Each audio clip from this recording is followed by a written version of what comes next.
24 స్టూడియోలో మీ పర్సనల్ మరియు business promotions కోసం సంప్రదించండి 96616699. పథకాలు ఏవైతే సూపర్ 6 అనేటువంటిది పదే పదే వారు చెప్పారు. సూపర్ 6 పథకాలను ఏ రకంగా ఈ ప్రభుత్వం అమలు చేస్తుంది అనేటువంటి విషయంలో ఈ ప్రభుత్వానికి స్పష్టమైన అవగాహన ఉంది. అందుకే మీరు దయచేసి వినండి, మీరు 2000 రూపాయల పెన్షన్ ని 3000 రూపాయలు పెంచడానికి మీకు 5 సంవత్సరాలు పట్టింది. ఇదే ప్రభుత్వం వచ్చిన అధికారంలోకి వచ్చిన 15 రోజుల్లో 3000 రూపాయలు 4000 రూపాయలకు పెంచినటువంటి ఘనత ఈ ప్రభుత్వానికి దక్కుతుంది. అంతేకాదు, మేము ఏప్రిల్ నెలలో ప్రకటించాం. ఏప్రిల్ నెలలో ప్రకటిస్తే అప్పుడు మా ప్రభుత్వం లేదు. ఏప్రిల్ మే జూన్ 3 నెలలకు కలిపి ఏదైతే ఒక్కొక్క 1000 రూపాయలు ఇవ్వాలో దాన్ని కూడా కలిపి జూలై నెలలో ఇచ్చినటువంటి పెన్షన్లే 7000 రూపాయలు ఇచ్చినటువంటి ఘనత ఈ ప్రభుత్వాన్ని.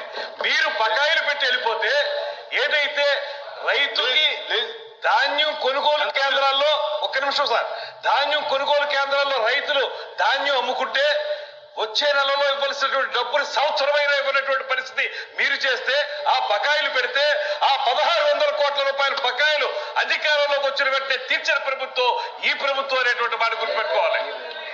ఫీజు రియంబర్స్మెంట్ 4000 రూపాయలు. ఇప్పుడు మీరు సూపర్ 6 చెప్పారు. ఇవాళ సూపర్ 6 లో ఒక్కొక్కటి తీసుకుంటా ఉన్నాం. మేము కార్యక్రమాలు ఈ ప్రభుత్వం వచ్చి 4 నెలలైంది. మీరు 5 సంవత్సరాల్లో చేయలేని పనుల్ని 4 నెలల కాలంలో మొదలు పెట్టాం. అన్నప్రాసన నాడే ఆవకాయలను తినేస్తానంటే మీరేమి చేయలేకపోయారు తింటామని. ఇవాళ మేము చెప్తా ఉన్నాం, 4 నెలల కార్యక్రమంలో ఒక్కొక్కటి ప్రారంభించుకున్నాం. ఒక పక్కన ఫీజు రియంబర్స్మెంట్, ఒక పక్కన పెన్షన్లు. ఎవరైతే మంచానికి అంటి పెట్టుకుపోయి ఉన్నటువంటి దివ్యాంగులు ఉన్నారో వాళ్ళకి మీరు ముష్టి 3000 రూపాయలు ఇచ్చారు. ఇవాళ 15000 రూపాయలు ఇచ్చినటువంటి ఘనత ఈ ప్రభుత్వాన్ని. వారికి మేము అందిస్తా ఉన్నాం. ఎక్కడి నుంచి తీసుకొస్తా ఉన్నాం? మీరు అప్పులు చేసి వెళ్ళిపోతే ఆ అప్పులు తిప్పలు మేము పడుతున్నాం.